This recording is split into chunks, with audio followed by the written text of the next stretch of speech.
Selamat pagi buat kita semua. Salam sehat buat kita dimanapun kita berada. Ya, saya lihat ada juga banyak di Papua ini ya, dari Papua, dari berbagai kota. Terima kasih kembali saya sampaikan atas kesempatan ini. Semoga kita pada pagi hari ini boleh mendapat pelajaran yang baik untuk kita terapkan di dalam kehidupan kita masing-masing, baik sebagai orang tua maupun sebagai anak maupun sebagai pendidik.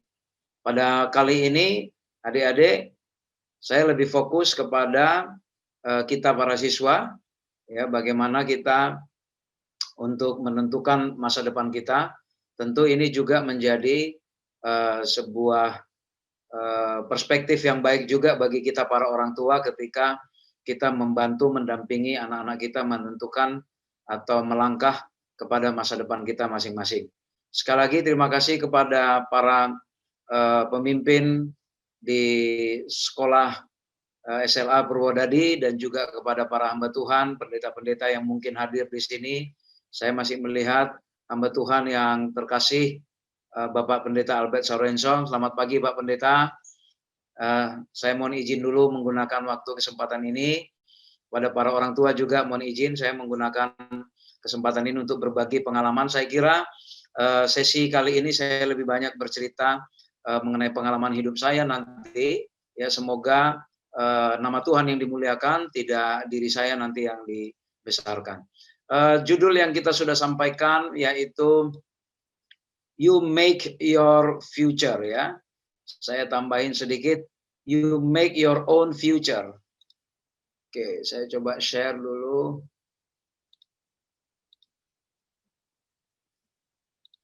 Apakah slide saya sudah terlihat? Sudah terlihat ya? Jelas Pak, Baik, silakan dilanjutkan. Baik, terima kasih.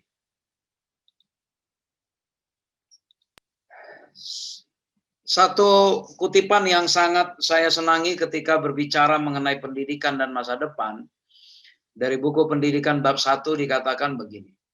Karena Allah merupakan sumber segala pengetahuan yang benar, maka seperti yang sudah kita lihat, ia merupakan tujuan pertama pendidikan. Kembali, saya mau mempertegas yang kita sampaikan kemarin, ke para orang tua, anak-anak, guru, ketika kita menghantarkan anak-anak kita ke sekolah, ketika kita berangkat ke sebuah lembaga pendidikan, jangan lupa bahwa Allah yang sebagai sumber hikmat dan pengetahuan itulah tujuan pertama pendidikan.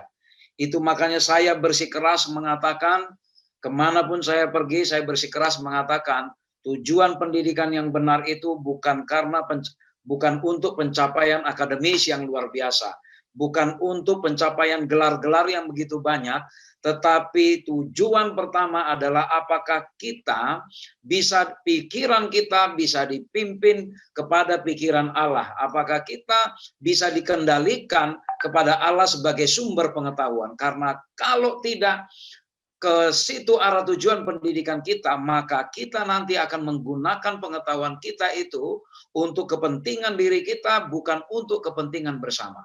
Dan pengetahuan yang kita pakai itu bukan untuk keselamatan rohani kita nanti, tetapi hanya untuk keselamatan selama kita di dunia ini. Sekali lagi, saya setiap di sesi di pendidikan, di forum pendidikan, saya selalu mengingatkan, jangan lupa bahwa tujuan pertama pendidikan adalah kita harus dibawa, pikiran kita harus dibawa kepada Allah sebagai sumber segala pengetahuan itu.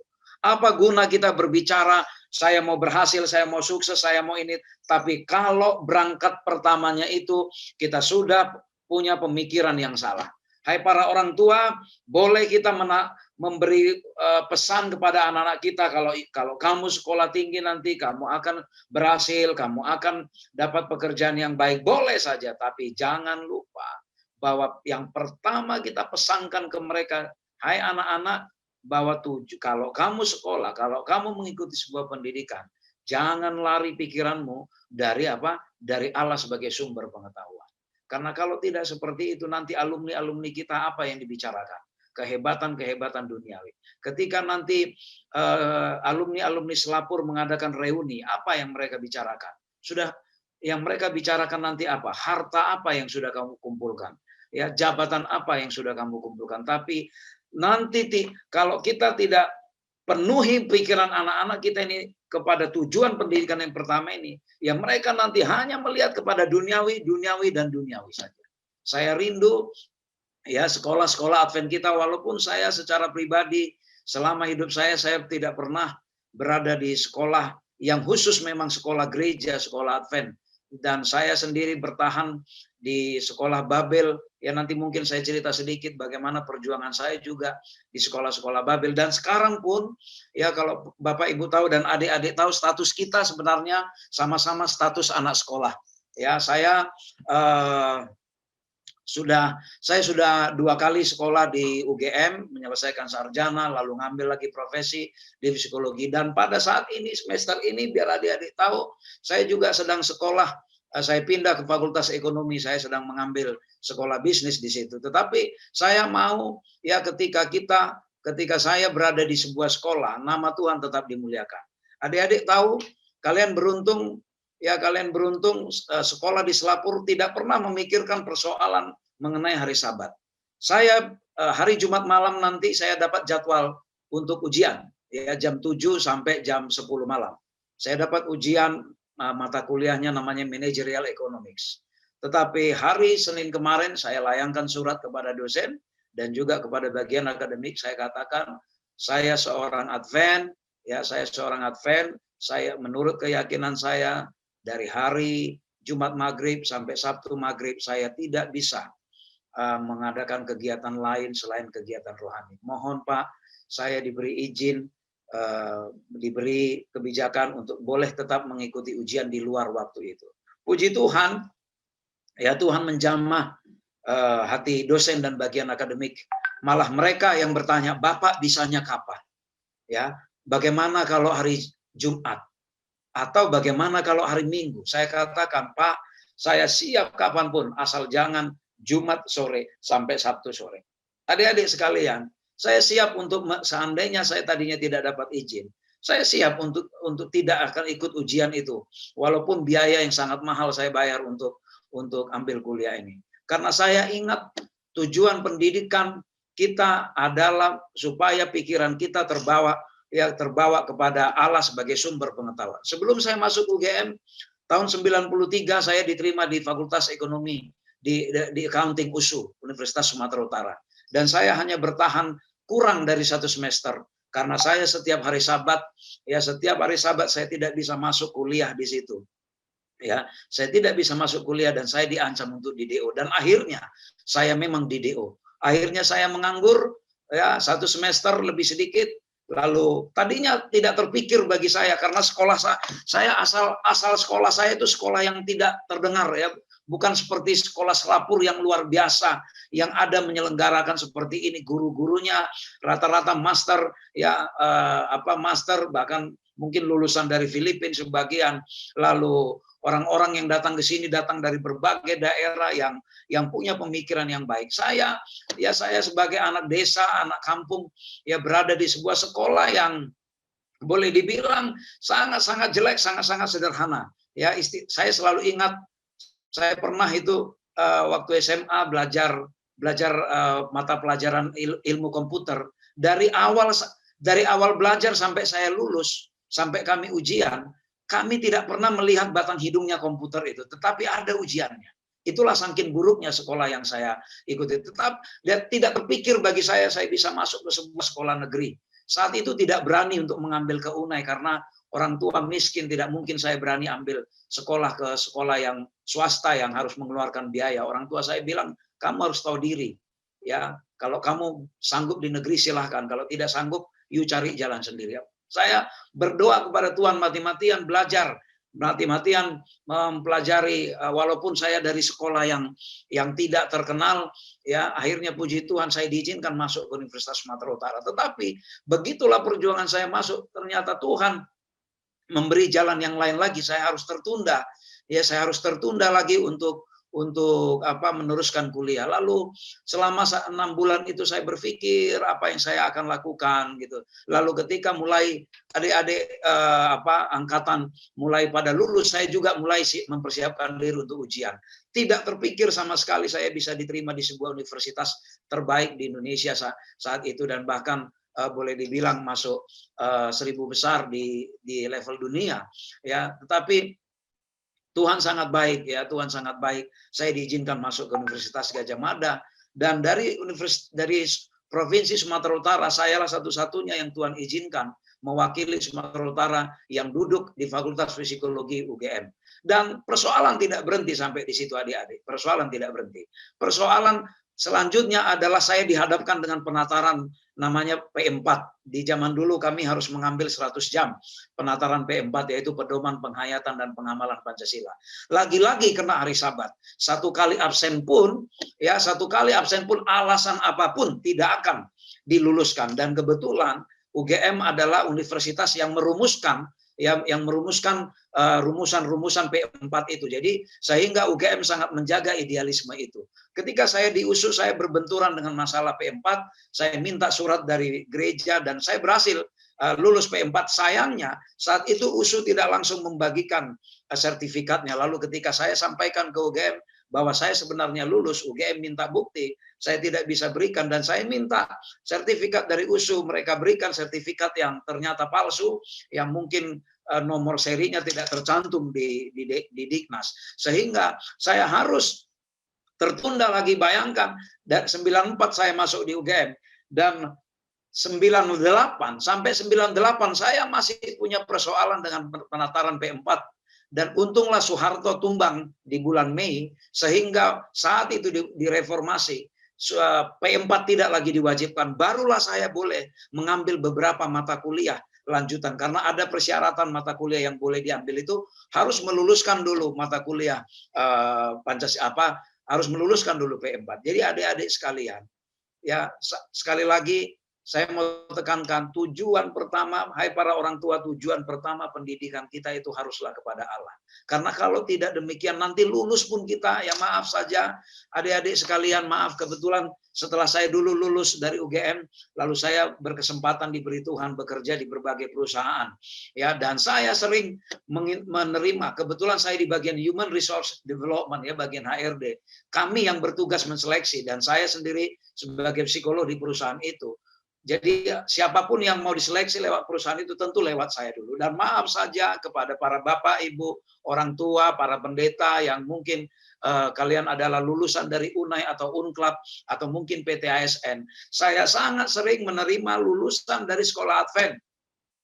Dan ketika saya menerima lulusan Advent, saya di awal selalu tidak beritahu bahwa saya Advent. Ya, dan saya akan kasih ujian yang sangat berat kepada mereka. Dan yang saya tantang apa? Selalu masalah hari Sabat. Masalah hari Sabat. Dan kabar buruknya, ini tolong dipegang kepada selapur dan para orang tua. Kabar buruknya, lulusan UNAI, UNCLAP, dan PT ASN, selama pengalaman saya, 75% 75 sampai 80% mengorbankan hari Sabat. Sangat disayangkan, sangat disayangkan. Ya, mengorbankan hari Sabat. Saya sering menemukan, ya, dan bahkan setelah di akhir interview baru saya kasih tahu, saya Advent. Pucat mereka. Adik-adik sekalian, apa guna kita? Ya, saya tahu kita mungkin nanti kalau lulus dari sekolah kita dapat tekanan, harus kerja, harus begini, orang tua sudah tidak sanggup, tidak mau lagi biayain lagi. Tapi bukan berarti harus mengorbankan Tuhan di masalah pekerjaan. Saya sedih. Saya kalau sudah cerita itu saya pasti terbawa emosi. Saya menangis. Sorry, saya minta waktu.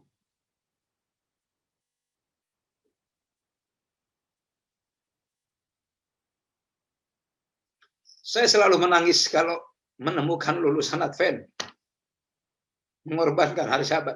Karena saya ingat saya di DO dari USU, bahkan saya 4 tahun tidak bisa meneruskan kuliah, mengambil beberapa mata kuliah karena saya berjuang mempertahankan hari Sabat. Tapi saya menangis. Saya nggak sanggup kuliah di UNAI karena biaya. Tapi adik-adik lulusan UNAI, lulusan UNCLAP dengan begitu mudahnya menjual hari Sabat.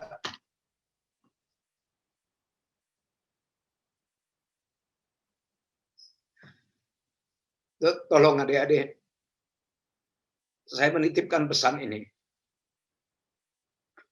Kapanpun kalian lulus, kapanpun mencari kerja, jadilah Daniel, walaupun di negeri Babel. Jangan jual murah pengorbanan Tuhan. Yesus sudah mati bagi kita. Jangan kita hargai dia hanya dengan setengah jam memasuki kerja hari Sabat. Hanya dengan mengorbankan masuk hari Sabat pagi kerja. Adik-adik sekalian, para orang tua, tolong ingat kutipan ini. Tujuan pertama pendidikan adalah karena supaya pikiran kita tertuju kepada Allah. Karena dialah sumber segala pengetahuan. Tuhan sudah mengizinkan kita sekolah. Tuhan sudah memberikan kita gelar. Nanti ketika kita lulus misalnya sarjana atau mungkin master. Begitu mudahnya kita meninggalkan Tuhan. Maaf para orang tua, saya selalu emosional kalau saya bercerita mengenai ini. Di setiap pekerjaan di kantor ketika saya bekerja, saya selalu berusaha membantu lulusan-lulusan Advent. Saya ingin orang-orang Advent menjadi terang dimanapun berada. Tetapi saya tidak mengizinkan orang-orang Advent yang menjual hari Sabat, saya izinkan masuk kerja di perusahaan di mana saya bekerja. Saya tidak akan izinkan, sepintar apapun dia. Saya tidak akan pernah izinkan. Walau hasil psikotesnya seperti apapun, saya tidak akan izinkan. Saya akan bilang fail. Begitu saya interview dia, kalau dia siap mengorbankan hari Sabat. Adik-adik sekalian, sebentar kita akan bicara masalah bagaimana kita menyiapkan masa depan. Tapi tolong tanamkan dalam pikiran kita, para orang tua. Pastikan bahwa kita punya masa depan yang baik di dalam jalan Tuhan. Untuk apa kita hebat? Untuk apa bisnis kita hebat? Kalau ternyata kita berbisnis pun nanti mengorbankan Tuhan. Untuk apa kita punya jabatan tinggi-tinggi di tempat pekerjaan, nanti adik-adik kalian lulus dari sekolah? Untuk apa? Kalau toh nanti juga kalian harus menjual Tuhan di pekerjaan. Untuk apa kalian berencana masuk ke sekolah negeri? Ya, siapkan mental kalau nanti masuk ke sekolah negeri atau kalau mungkin tidak lanjut ke sekolah Advent, siapkan mental bahwa kalian harus siap menjadi Daniel di sana. Jangan siap-siap untuk kompromi di sana. Sedih Tuhan melihatnya. Karena dia sudah mati menebus kita, langsung mengutus oknum setingkat Allah yang diutus untuk membayar kita. Tapi kita gadaikan itu hanya dengan ukuran satu mata kuliah mungkin kita korbankan di hari Sabat. Atau mungkin kalau kita bekerja nanti hanya karena demi gaji, demi karir kita korbankan. Baik, kita lanjutkan. Saya ulang kembali statement saya kemarin yang mengatakan semua situasi adalah netral. Persepsi kita yang membuat tidak netral. Ada dua keluarga, keluarga A dan keluarga B. Ini keluarga sama-sama miskin. Ya, ini keluarga miskin, keluarga A, anaknya keluarga A mengatakan bahwa saya malu menjadi anak dari orang miskin. Ya, bapak saya miskin, saya enggak bisa harapkan bahwa bapak saya ini bisa nyekolahkan kami, boro-boro sekolahkan, makan saja kami sulit.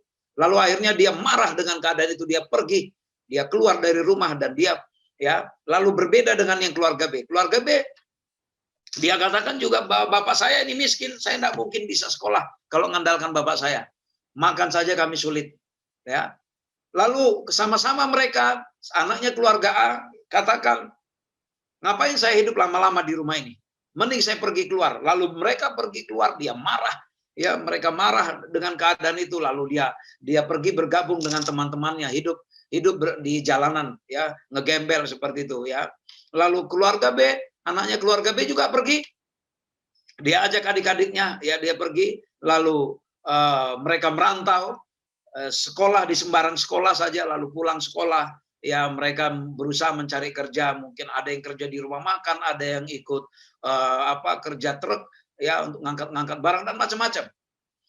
Sekian puluh tahun berikut apa yang terjadi dengan keluarga A? Anaknya keluarga A, ya sekian puluh tahun dia ditangkap oleh Satpol PP, ya oleh karena didapati mereka melakukan kasus di jalanan. Anaknya keluarga B, ya sekian puluh tahun lagi dia mengundang orang tuanya untuk hadir di wisudanya mereka. Adik-adik sekalian, ya semua situasi adalah netral. Persepsi kita kok yang membuat tidak netral. Apa artinya? Apakah kemiskinan yang membuat orang ini gagal atau kemiskinan yang membuat orang ini berhasil? Tidak. Tapi bagaimana cara kita menyikapi keadaan itu? Atau mungkin kita boleh ganti. Oh, kita ganti miskin ini menjadi kaya. Apakah anaknya orang kaya dijamin pasti berhasil? Ya tidak juga. Ya, tergantung bagaimana menyikapinya. Adik-adik sekalian, kita bisa saja dari latar belakang yang bermacam-macam. Ada yang dari latar belakang yang ideal, ada yang kaya, keluarganya lengkap, orang tuanya lengkap. Ada yang dari latar belakang yang tidak ideal, ya mungkin miskin sekali, atau mungkin keluarga tidak lengkap, ya orang tua mungkin tidak ada, atau mungkin ada ayah tapi tidak ada ibu, atau ada ibu tidak ada ayah, atau dititipkan di saudara, ya macam-macam. Tapi semua situasi adalah netral. Persepsi kita yang membuat tidak netral. Bukan karena keadaan itu yang membuat kita, artinya kalau saya miskin, saya enggak, sulitlah saya berhasil. Kalau saya kaya, pasti saya gampang berhasil. Bukan. Kalau orang tua saya lengkap, kalau orang tua saya terpelajar, saya akan lebih mudah berhasil. Bukan juga. Tergantung persepsi kita menyikapi bagaimana keadaan itu sebenarnya. Saya mau mengajak pikiran kita kepada sebuah filosofi Cina yang sangat baik. Ya, dalam bahasa Cina, ya dalam bahasa ya Cina ini Mandarin kuno, ini dua huruf Cina ini sebenarnya terdiri dari dua kata, bukan dua huruf ya, dua kata. Ini berarti adalah krisis atau persoalan. Bagi orang Cina, krisis atau persoalan terdiri dari dua kata, yaitu Wei Ji, ya Wei Ji itu Wei Ji, ya Wei itu dari Wei Chen dan Ji itu Ji Hui. Ya, Wei Xian itu artinya bahaya dan Cihue itu adalah peluang. Mengapa teman-teman kita, saudara-saudara kita, bangsa etnis Cina, boleh dikatakan dari semua etnis di muka bumi ini, dimanapun mereka diletakkan, artinya berada, dimanapun mereka berada. Saudara-saudara kita etnis Cina ini relatif selalu lebih baik, lebih berhasil, lebih sejahtera dibandingkan orang-orang di sekitarnya atau dibandingkan bangsa-bangsa atau negara yang didatanginya. Kita mau pergi ke daerah Amerika, ya di sana ada Chinatown, mau ke Asia, mau ke Eropa juga, apalagi di Indonesia, ya dimanapun relatif saudara-saudara kita etnis China ini lebih berhasil. Kenapa? Tidak heran, karena filosofi mereka sangat luar biasa. Bagi mereka semua kesulitan itu adalah bahaya kalau kita lengah. Tetapi sebenarnya semua kesulitan itu memberi peluang bagi kita untuk berhasil. Jadi tidak heran kalau bangsa saudara-saudara kita etnis China ini mereka banyak berhasil. Mereka punya filosofi yang sangat bagus seperti ini.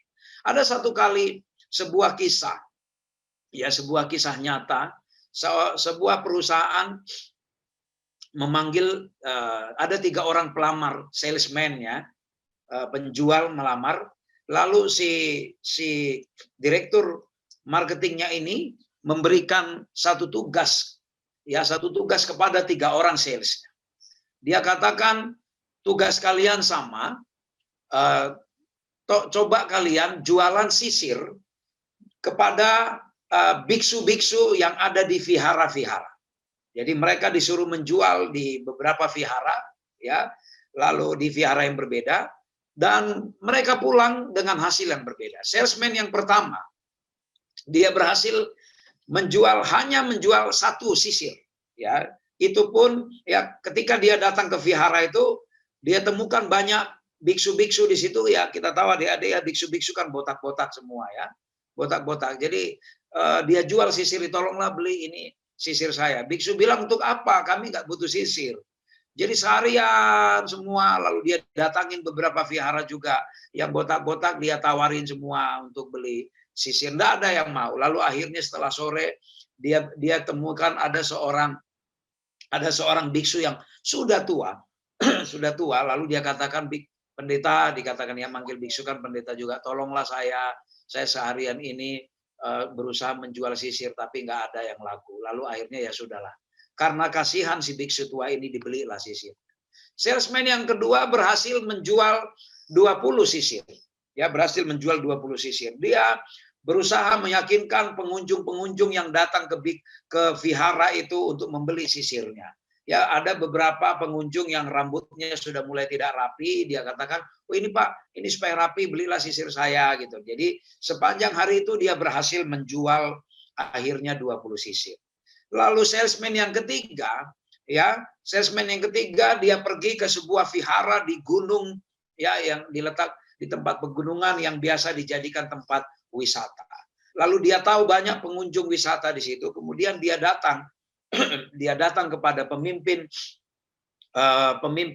vihara di situ, seorang biksu. Dia katakan, "Pendeta, ini vihara pendeta kan banyak dikunjungi oleh wisatawan. Kalau bisa pendeta, sebagai ungkapan terima kasihnya vihara ini dan pendeta kepada para pengunjung, berilah mereka cenderamata, ya, berupa sebuah sisir kepada semua pengunjung agar mereka bisa ingat bahwa mereka pernah berkunjung ke sini, dan nanti di dalam sisir itu ditulis di grafir gitu nama pendeta dan kata berkat di dalamnya. Jadi sehingga pengunjung senang, merasa diberkati ketika datang ke sini. Lalu akhirnya apa? Diputuskan oleh pemimpin vihara di situ, ya, biksu yang menjadi pemimpin di situ. Oke, kalau begitu saya pesan sisirmu 1000 yang sudah ada grafirnya nama saya dengan tulisan berkat di situ. Nah, adik-adik sekalian lihat, persoalan kepada mereka bertiga sama, tapi kenapa mereka punya hasil yang berbeda? Karena apa? Karena ketiga salesman ini punya sikap yang berbeda, cara pandang yang berbeda menyikapi persoalan. Samalah seperti dengan kisah di dalam Alkitab, bagaimana 12 pengintai, ya, 12 pengintai. Mereka sebenarnya punya persoalan, punya target yang sama diberikan oleh oleh Musa untuk merebut negeri Kanaan. 12 pengintai masing-masing dari setiap suku. Tetapi mengapa hanya 2? Ya, mengapa hanya 2 yang tiba di negeri Kanaan, yang 10 pulang? Karena mereka cara menyikapinya berbeda. Mereka punya sudut pandang yang berbeda.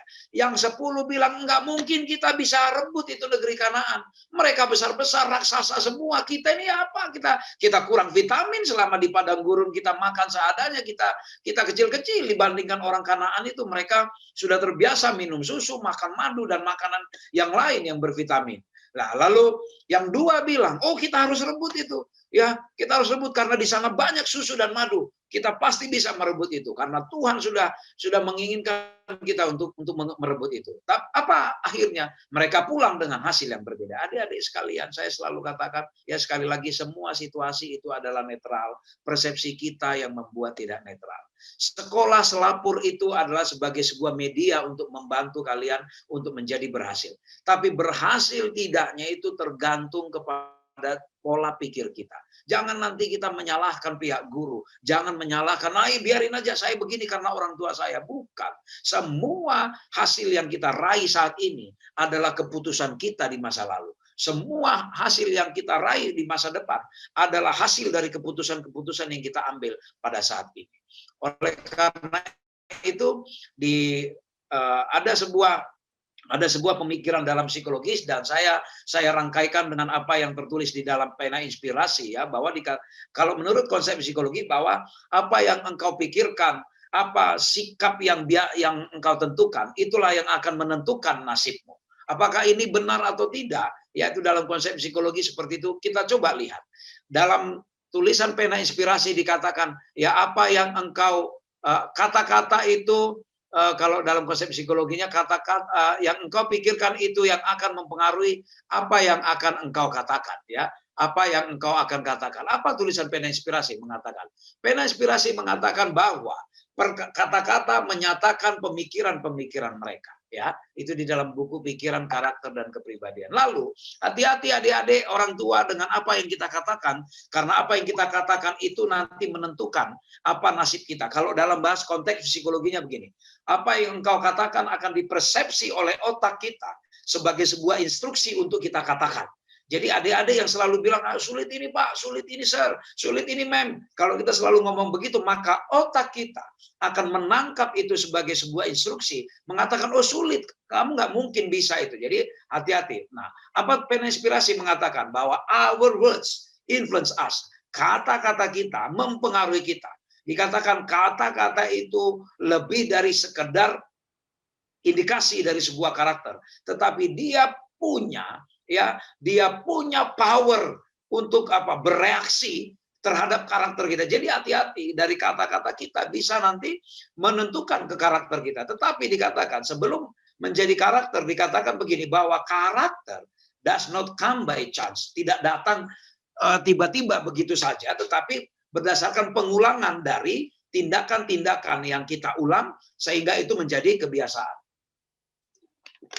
Jadi sebelum menjadi karakter, itu adalah dari tindakan yang kita ulang-ulang dan itu menjadi habit, kebiasaan. Dan apa dikatakan?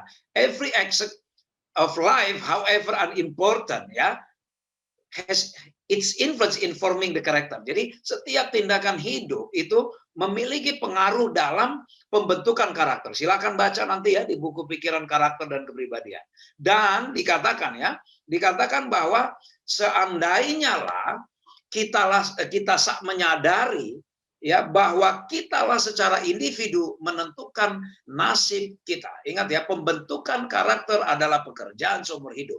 Dan dikatakan seandainya kita menyadari bahwa kitalah yang menentukan secara individu nasib kita sendiri. Jadi ketika kita tarik ini menjadi sebuah siklus, nasib kita itu sangat ditentukan dari pola pikir kita.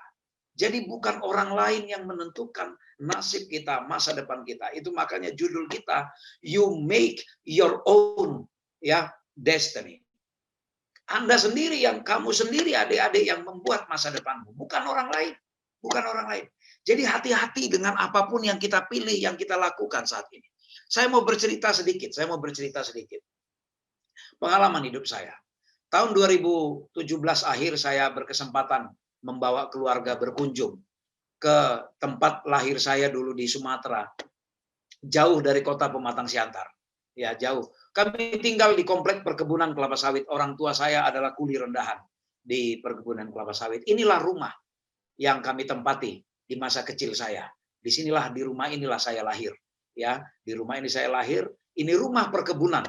Ya, siapa yang menempati di sini? Ini adalah kuli-kuli tukang korek kebun di perkebunan kelapa sawit. Bayangkan saya adalah anak ke-11. Elvin itu berasal dari dua kata sebenarnya. Kalau orang tua saya zaman dulu menulisnya ELF baru Vin.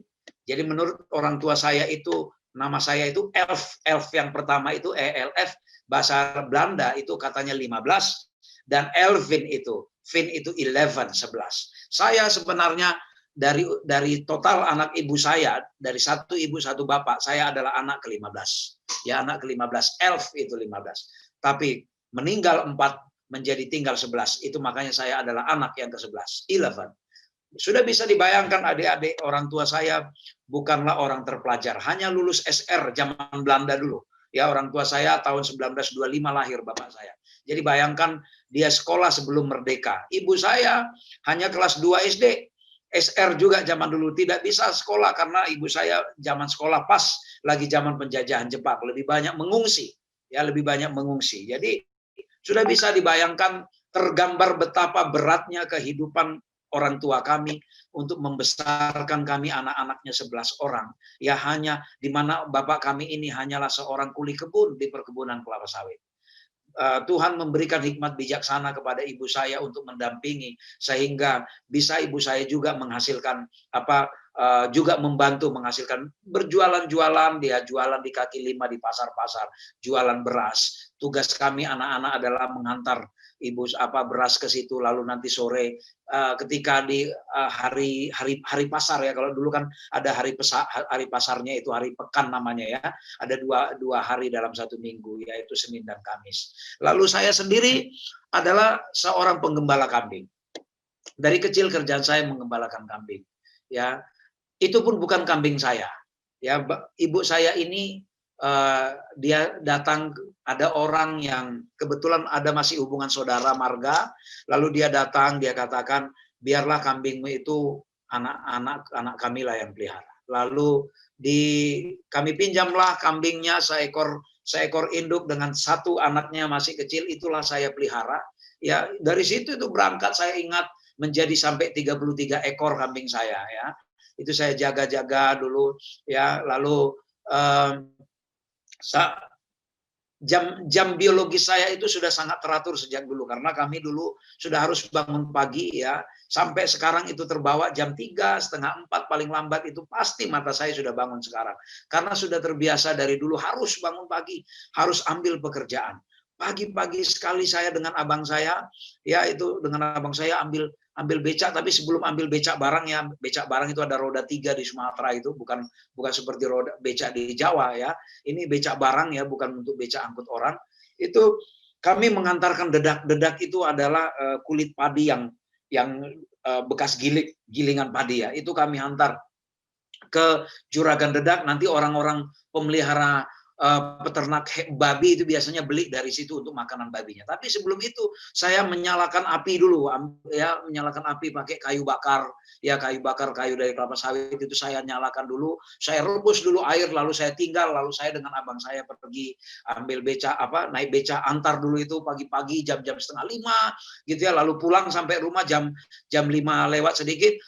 Abang saya mulai beres-beres rumah, saya yang melanjutkan masak, lalu berangkat pergi ke sekolah jalan kaki sekian kilometer melewati perkebunan kelapa sawit. Adik-adik sekalian, saya masih kelas 1 SD, saya sudah masak.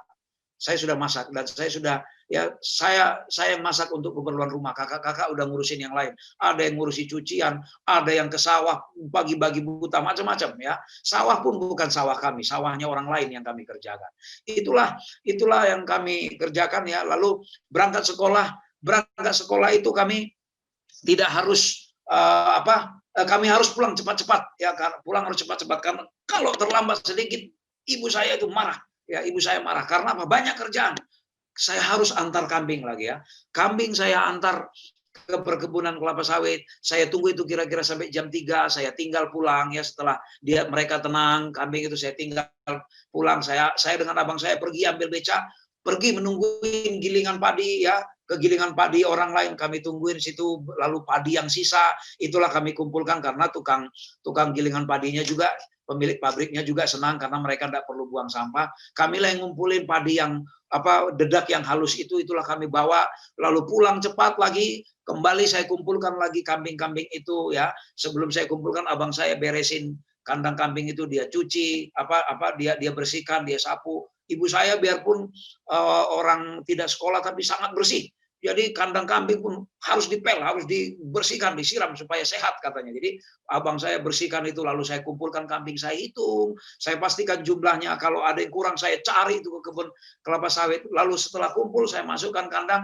Kami masih lanjut lagi pergi mengantarkan padi yang kami bawa, dedak yang kami bawa tadi itu, ke mungkin sudah ada pesanan yang nyampe ke ibu saya, tolong antar ke sana, kami antar ke siapa yang mau beli dedak. Pulang dari situ baru masih beres-beres rumah, masih lanjut lagi masak. Jadi saya baru bisa selesai mungkin masak malam, dan harus lagi renungan malam ya. Orang tua saya sangat disiplin, lalu ngantuk-ngantuk saya ikutin renungan malam seperti itu, dan orang tua saya marah kalau tidur dalam renungan malam. Dia nggak mengerti, saya capek sekali sebenarnya, tapi dia bilang harus hormat kepada Tuhan, buka mata. Jadi saya paksa itu buka mata mengikuti renungan malam, dan saya nggak pernah punya waktu belajar.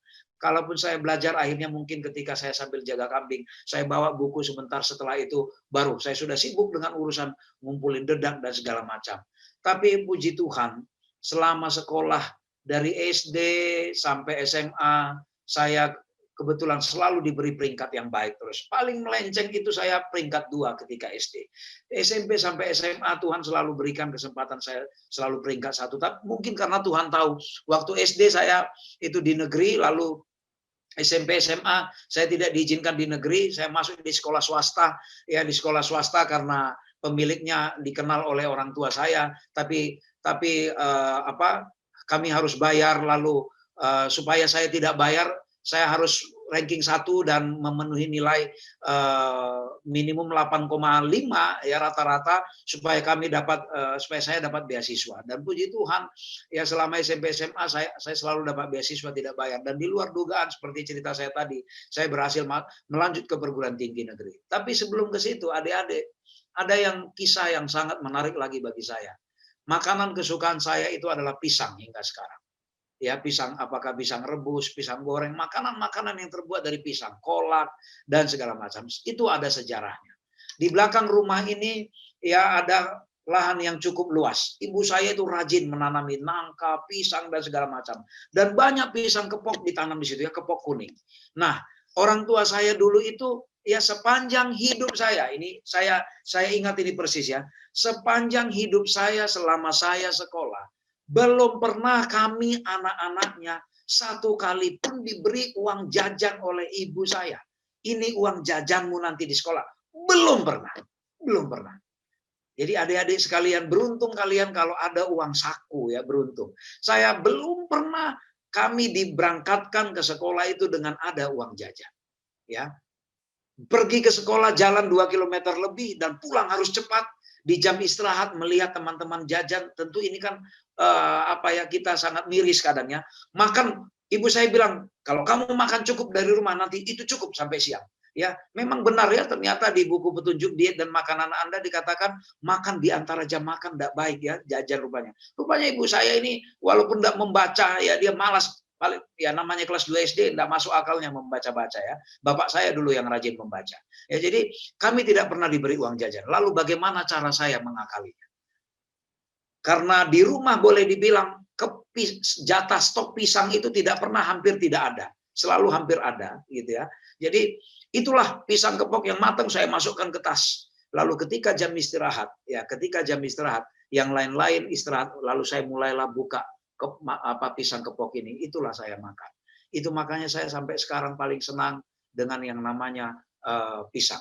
Kalau kemanapun saya ngajar di perusahaan sebesar apapun, kalau mereka mau menyediakan snack, mereka tanya, Pak, apa Pak makanan yang mau kita siapkan? Siapkan aja pisang. Jadi klien-klien yang saya sudah berulang kali tangani, mereka langsung tahu kalau Pak Elvin yang ngajar, yang datang ke sini, siapkan saja pisang. Gampang itu ngajak kita melayani Pak Elvin. Jadi adik-adik sekalian, itulah sekelumit sedikit kisah hidup kami ya yang sangat luar biasa. Lalu saya bawa anak-anak saya ke sini, saya perkenalkan ke mereka, inilah dulu, disinilah dulu papimu dilahirkan dan dibesarkan, saya katakan. Itu makanya saya selalu tekankan ke anak-anak saya, tidak boleh sombong.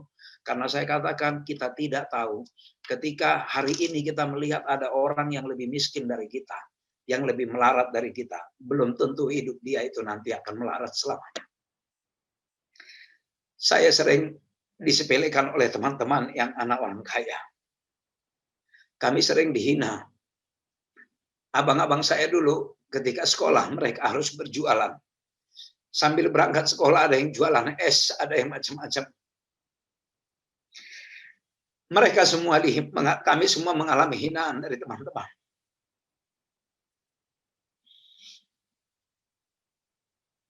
Tetapi Tuhan adil. Bagi orang yang mau berusaha, Tuhan berikan keberhasilan.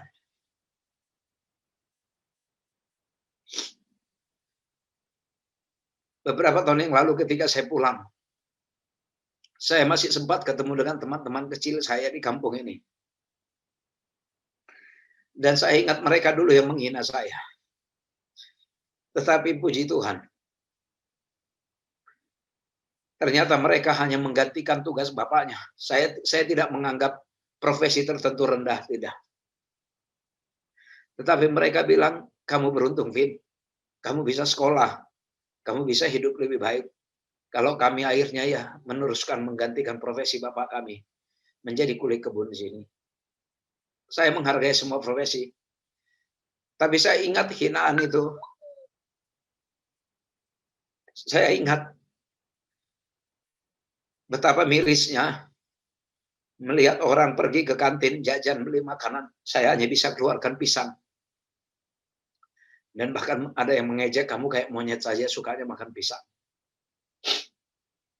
Adik-adik sekalian, kalian mungkin yang punya nasib seperti saya. Jangan kecil hati. Jangan pernah kecil hati. Keberhasilan bukan hak orang kaya. Keberhasilan bukan hak orang pintar. Tapi keberhasilan itu hak setiap orang yang mau berusaha. Ingat adik-adik. Adik-adik yang punya orang tua yang berada. Hai para orang tua yang kalian punya kehidupan yang baik. Jangan anggap sepele dengan kami yang miskin ini. Jangan pandang rendah sesamamu yang miskin. Kita tidak tahu nasib kita ke depan. Jangan-jangan anak-anak miskin yang berjuang ini yang akan menentukan, mengambil keputusan untuk Anda di dalam hidup ini. Jangan-jangan mereka yang akan memimpin negara ini. Ajarkan kepada anak-anak kita kesederhanaan hidup. Ajarkan kepada anak-anak kita untuk menghargai setiap orang yang status hidupnya tidak lebih baik dari kita. Ajarkan menghormati para pembantu yang ada di rumah kita. Jangan biasakan mereka memperlakukan dengan rendah pembantu-pembantu yang ada di rumah. Jangan biasakan mereka memperlakukan rendah para tukang becak atau yang lain. Kita tidak tahu. Kita tidak tahu. Nasib hidup kita tidak tahu siapa ke depan. Tapi yang pasti keberhasilan adalah hak setiap orang yang berusaha. Saya tidak katakan saya orang yang hebat. Tapi dibanding keadaan orang tua saya boleh dibilang sudah lebih maju. Karena pesan orang tua saya dulu, saya hanya tamat SR. SR saya dulu sudah ditawarin bisa mengajar di sekolah katanya. Kalau di zaman sekarang SR itu kata bapak saya dulu, itu sudah setingkat SMA lah itu. Kalau kalian tidak lebih baik dari kami, dari bapak dikatakan, apa gunanya kami sekolahkan? Dan puji Tuhan kami semua sudah lebih baik tingkatnya dari orang tua kami. Ini kami rasakan bahwa ini karena berkat campur tangan Tuhan. Ya, berkat campur tangan Tuhan. Ini memang Tuhanlah yang sangat baik dan memang saya melihat orang tua saya walaupun orang sederhana, sangat miskin, tetapi ada satu yang saya ingat, saya teladani sampai sekarang. Orang tua saya adalah orang yang setia sekali dalam hal persepuluhan. Seberat apapun kehidupan kami, orang tua kami tidak pernah mau mencuri uang yang harusnya menjadi persepuluhan untuk jatahnya di rumah Tuhan. Orang tua yang hadir di sini, adik-adik sekalian. Kalaupun kita miskin, jangan kita bermental perampok. Jangan kita bermental mencuri uang Tuhan. Kalaupun kita kaya, berikanlah persepuluhan itu sebagai pengakuan kita kepada Tuhan sebagai pencipta.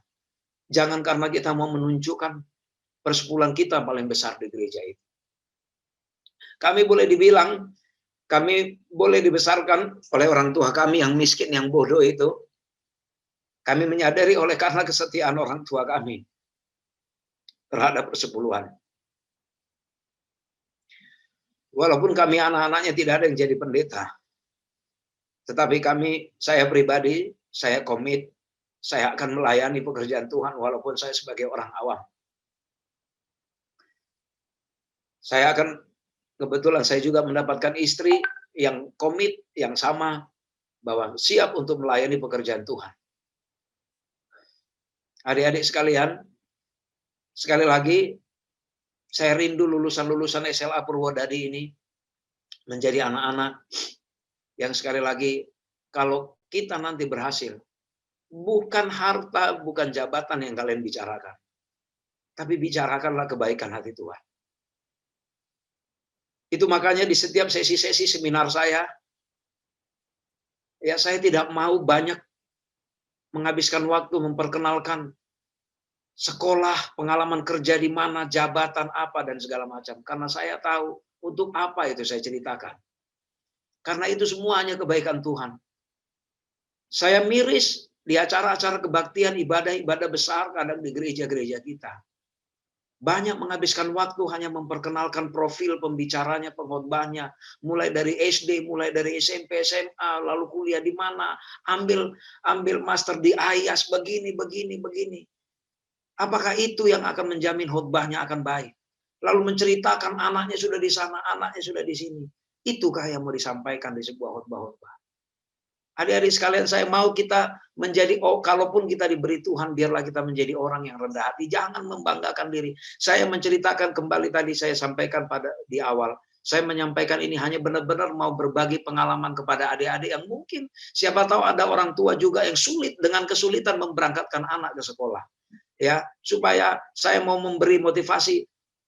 Saya, ya, dalam hukum hidup saya katakan, tidak boleh alasan tidak bisa berhasil hanya karena kemiskinan. Pantang hukumnya bagi saya, tidak berhasil karena kemiskinan, tidak boleh. Tapi karena apa? Karena keberhasilan itu hak setiap orang yang berusaha. Ya, hak setiap orang yang berusaha. Miskin kaya itu adalah sebuah ukuran yang Tuhan berikan kepada kita masing-masing. Tuhan punya maksud di situ. Tetapi untuk berhasil itu Tuhan minta kita supaya berusaha. Adik-adik sekalian, sekali lagi ya, jangan mengutuki keadaan orang tuamu. Jangan cemburu dengan teman-temanmu yang bisa sebentar-sebentar ganti handphone, ganti ini, ganti baju, beli sepatu, beli macam-macam. Jangan mengutuki orang tuamu. Jangan menyalahkan orang tuamu yang bodoh, yang mungkin nggak mengerti apa-apa. Jangan menyalahkan.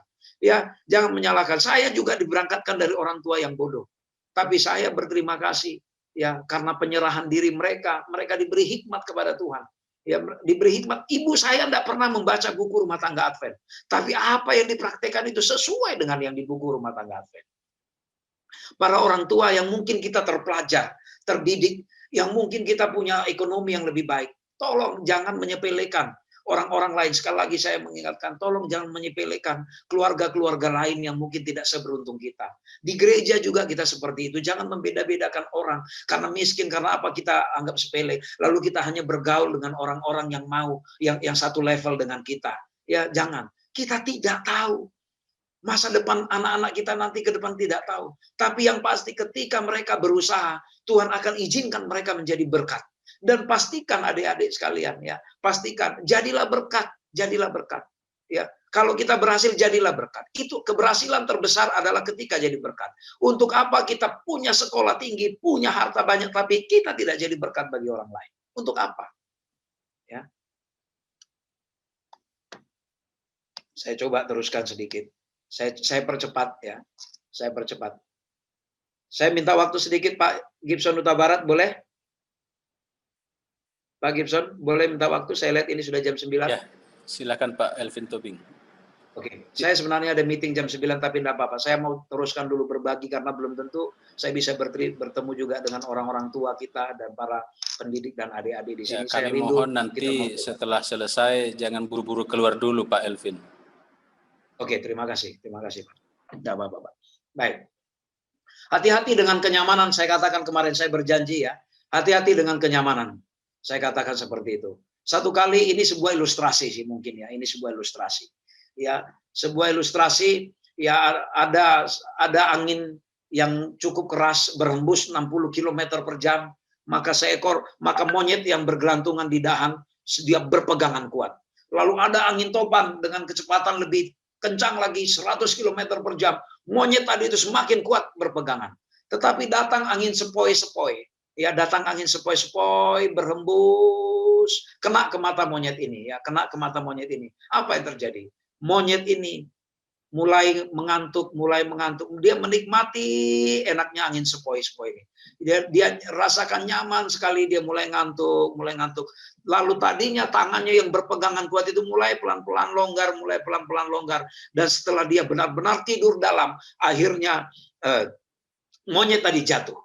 Adik-adik sekalian dan para orang tua, hati-hati dengan yang namanya kenyamanan. Ketika kemarin saya katakan jangan mau adik-adik dimanjakan, jangan mau apapun disiapkan. Ya, jangan mau apa Ada, mau apa ada, hati-hati dengan kenyamanan. Ketika kita hidup dalam kenyamanan, disitulah waktu yang tepat segera kita supaya sadar cari ketidaknyamanan kita. Cari tantangan kita sendiri. Jangan mau melakukan sesuatu, jangan mau mendapatkan sesuatu tanpa usaha. Jangan mau kita menerima sesuatu yang sebenarnya kita bisa, tapi kita langsung ditolong orang lain. Itu adik-adik sekalian. Ya, jangan, hati-hati dengan kenyamanan. Hati-hati dengan kekayaan yang kita nikmati. Hati-hati dengan mungkin segala fasilitas yang kita miliki. Hati-hati dengan semua kemudahan-kemudahan yang kita dapati. Hati-hati. Kalau kita nyaman dengan itu, lalu kita mengandalkan itu, hati-hati kita nanti bisa jatuh. Mudah jatuh seperti di ilustrasi monyet yang tadi saya sampaikan.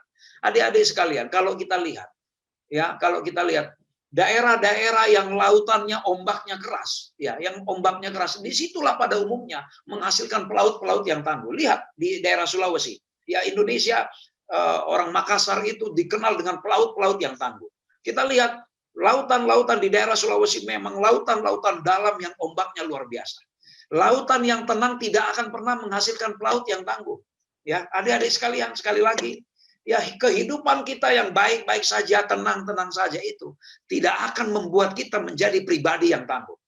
Tetapi kesulitan-kesulitan hidup akan menghasilkan anak-anak orang-orang yang luar biasa, ya, orang-orang yang luar biasa, orang-orang yang punya mental tangguh.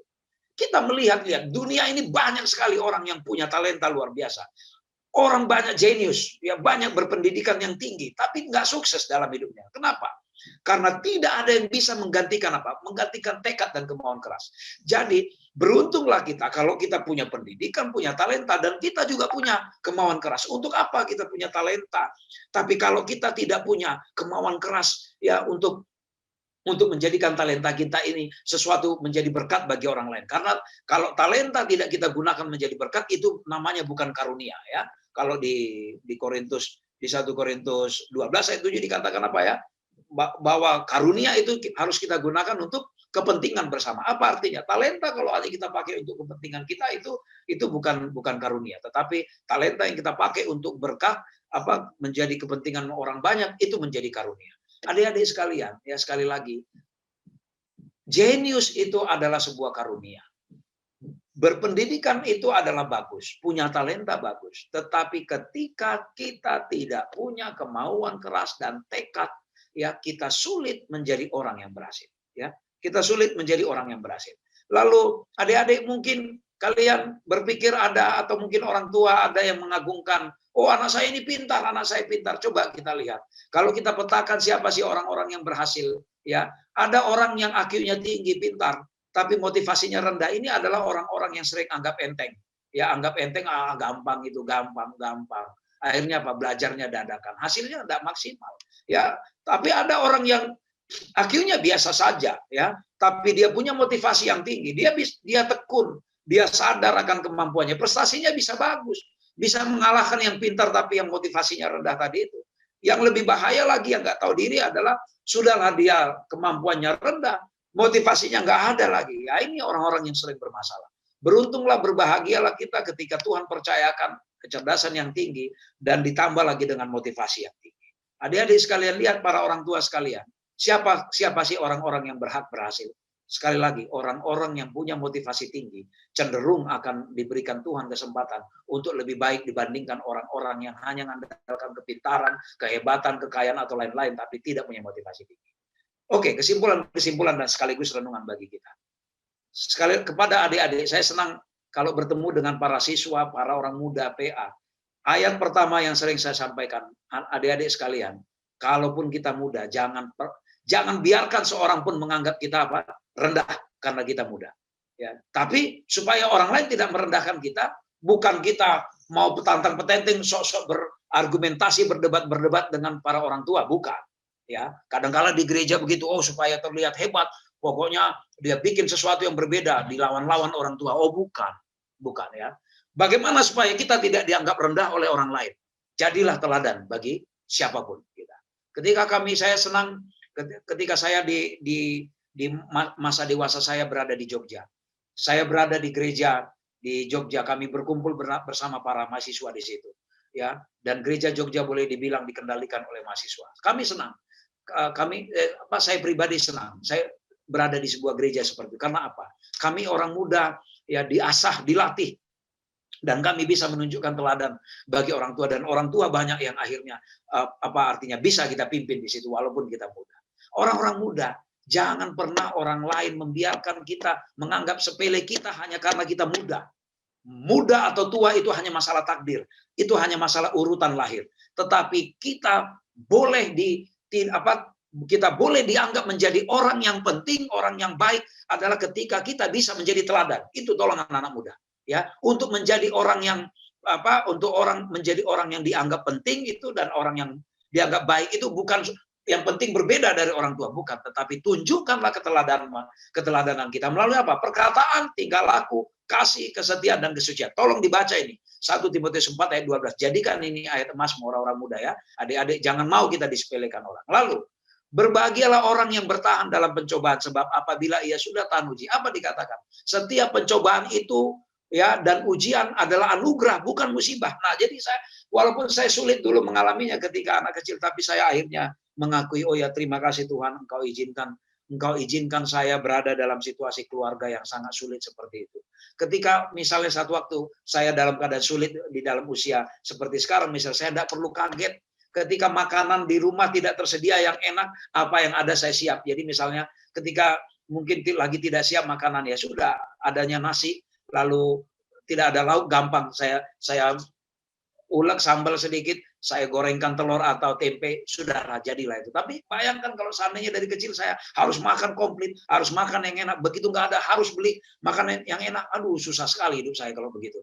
Nah, jadi akhirnya saya merasa, aduh puji Tuhan, Tuhan beri kesempatan saya dulu hidup dalam kesusahan yang luar biasa, yang disepelekan orang ya. Bagi saya akhirnya apa? Setiap pencobaan dan ujian itu bukan musibah tapi anugerah. Karena kesulitan yang datang bertubi-tubi itu akan membuat kita kuat. Ya, kita kuat bukan karena apa? Bukan karena kemudahan yang kita alami. Lalu apa dikatakan di dalam tulisan Ellen G. White?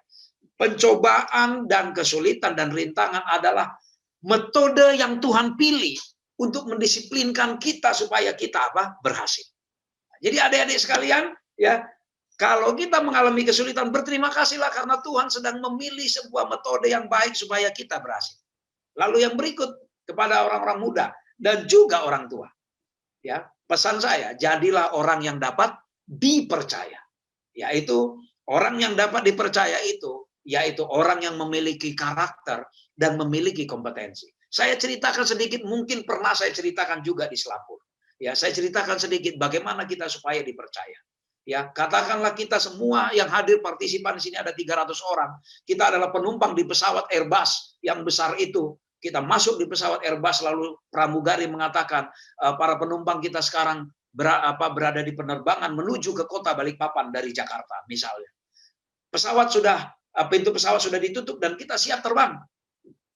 Tapi sebelum terbang kami berikan kesempatan bergantian untuk melihat ke ruang kokpit apakah kita benar-benar siap terbang, dan kita benar bergantian masuk ke ruang kokpit, dan kita temukan bahwa di ruang kokpit itu ada seorang pilot dan ada pilot dan co-pilotnya, dan di mejanya itu sudah ada botol minuman keras yang sudah dia minum kira-kira separuh. Mata dia merah dan dia ramah menegur kita, mau kemana kalian? Kita apa reaksi kita? Kita ketakutan karena kita tahu loh ini minuman keras dan si pilot ini mabok. Mati kita nanti kalau naik pesawat ini. Lalu penumpang heboh, yang 300-an ini heboh di dalam pesawat Airbus itu. Lalu kebetulan ada pendeta yang baik hadir bersama kita di dalam pesawat itu. Kebetulan pendeta ini keluarganya baik, khotbahnya juga sejuk, anak-anaknya juga dikenal baik. Kebetulan nama pendeta ini pendeta Albert. Lalu pendeta Albert ini mengangkat tangan, tenang-tenang semua penumpang. Dia bilang, tenang, kita diam. Apa pendeta ini mau bilang? Lalu pendeta ini bilang, tenang-tenang. Saya yang bawa pesawat ini. Wah, semua penumpang lebih panik lagi. Loh, kok pendeta Albert yang bawa pesawat? Wah, turun-turun. Kita semua mendesak supaya minta turun. Bapak Ibu sekalian, adik-adik orang, ya para siswa sekalian. Kenapa kita panik di dalam pesawat? Kok nggak percaya kita naik pesawat yang dibawa pilot tadi? Pilot tadi punya persoalan karakter. Dia punya kompetensi di situ sebagai pilot. Tapi dia punya persoalan karakter. Hai orang tua, ya, Kenapa kita tidak dipercaya anak kita? Bisa saja kita hebat mungkin. Hebat, pengetahuan kita hebat. Tapi karakter kita punya persoalan di hadapan anak kita. Atau mungkin di hadapan anak murid kita. Kenapa kita tidak percaya sama pendeta tadi? Pendeta yang baik itu. Wow, pendeta baik tadi itu punya karakter yang baik. Tapi kompetensinya tidak ada. Jadi adik-adik, kalau mau jadi teladan, harus punya karakter dan harus punya kompetensi. Orang tua, para pendidik juga semua begitu. Kalau tidak mau disepelekan oleh anak siswa, harus punya kompetensi yang baik dalam mengajar, tapi harus diiringi dengan karakter yang baik yang saya jelaskan kemarin. Lalu yang berikutnya lagi, janganlah kamu menjadi serupa dengan dunia ini. Adik-adik, ini saya tekankan lagi kembali mengingatkan, ya ketika kalian nanti lulus dan akhirnya berhadapan dengan dunia nyata, apakah di bisnis ataukah di pekerjaan, ya jangan kamu serupa dengan dunia ini. Jadilah kamu seperti ikan. Seasin-asinnya laut tidak ada seekor ikan pun yang asin. Ya tidak ada seekor ikan pun yang asin karena dia punya ionosit, punya filter, ya punya filter yang menjaring kotoran-kotoran dari luar tubuhnya itu. Ya, ikan yang hidup dan yang sehat adalah ikan yang apa? Yang melawan arus. Kalau ada ikan yang berenang mengikuti arus, itu adalah ikan yang mungkin dia sudah mau mati atau bahkan mungkin ikan yang sudah mati. Seorang penulis Pramudia Anantatur mengatakan apa? Sejauh-jauh engkau berenang mengikuti arus air, engkau akan berkumpul bersama sampah-sampah di muara. Dan sejauh-jauh engkau berenang melawan arus air, engkau akan bertemu dengan sumber mata airnya. Jadi adik-adik sekalian, jangan mau ikut arus dunia. Ya, kita memang harus berbeda, kita harus jadi Daniel walaupun kita di negeri Babel. Ya, kita jangan mau ikut-ikutan orang lain. Ya, apalagi ini sekarang adik-adik zaman sekarang ini di sekolah-sekolah kita ini sudah terbiasa minum teh, minum kopi, sudah dianggap hal yang biasa. Jangan mau ikut-ikutan. Kalaupun mayoritas teman-temanmu anak sekolah Advent lain sudah membenarkan minum teh, fresh tea dan segala macam itu dan juga minum kopi, biarkan itu mereka. Kalaupun sudah membenarkan mereka nonton bioskop, ya saya tahu anak-anak sekolah selapur kalau ketika tidak sekolah online banyak yang nonton bioskop. Ke Malang sana pergi, ya saya tahu, biarkan mereka pergi nonton bioskop. Jangan mau serupa dengan dunia ini, karena kalau kita serupa dengan mereka, kita nanti akan berkumpul bersama sampah-sampah di muara sungai. Tapi kalau kita berani berenang melawan arus air, kita akan bertemu dengan sumber mata airnya. Siapa sumber mata airnya? Tadi itu di awal, tujuan pendidikan kita adalah apa?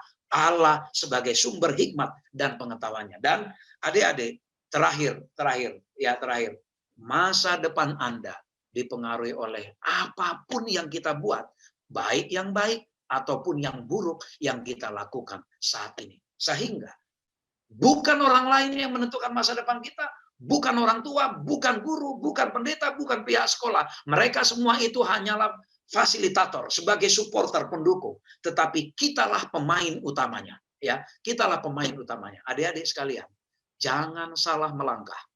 Jangan salah melangkah. Berlangkahkanlah langkah yang tepat. Mulai saat ini dan hingga kapanpun supaya kita punya masa depan yang benar di hadapan Tuhan. Kiranya Tuhan memberkati kita. Kepada para orang tua juga, mohon maaf saya tidak bermaksud mengajari kita. Saya hanya berbagi pengalaman. Jika ada yang kurang berkenan, izinkan saya mohon maaf. Ya, hal-hal yang tidak baik tidak perlu disampaikan ke anak-anak, hal-hal yang baik mungkin perlu ditekankan kembali ke anak-anak. Terima kasih, Tuhan kiranya memberkati kita semua orang tua dimanapun kita berada, dan juga anak-anak, adik-adik, anak murid sekalian. Bawalah nama besar Selapur dan nama Tuhan yang dibesarkan nanti di setiap masa depan kita itu. Tuhan diberkati.